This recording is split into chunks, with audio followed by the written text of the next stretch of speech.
name is Summit Dempster. I'm a junior at Mercy, and this is my set for set design class of Rumpelstiltskin. No, you don't have to wear your best fake smile, don't have to stand there and burn inside. I first thought of this set, I kind of envisioned it as like a back room in the castle, not really a dungeon, which is a way that you could take this set. She's sick of everybody up on her floor. She wants the sun in her eyes, but all she gets is ignored.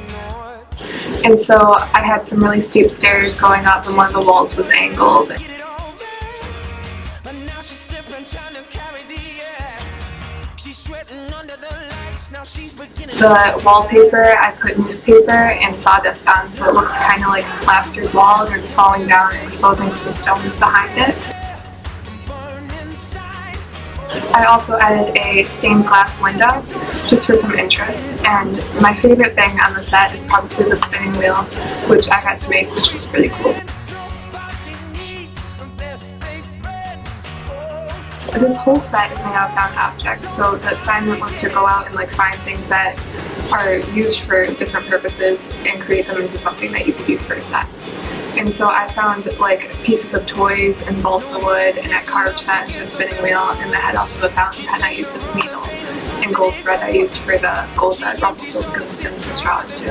The first sets that we build are box sets, and this means that there are 3 walls to the sets that symbolize the interior for your set, and the audience watches the production through the imaginary 4th wall, if you will.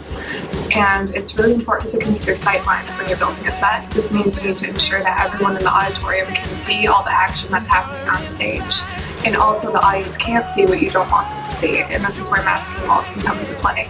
So every time you have a window or a door, you have to put masking walls behind them so that the audience can't look through and see actors walking past your window.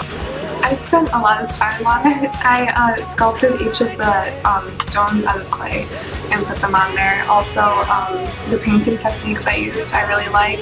One of them is called dry brushing, which is essentially what it sounds. You take a brush and you put paint on it, and you wipe off the excess paint and gently dry brush what you want to add color to, and it adds texture.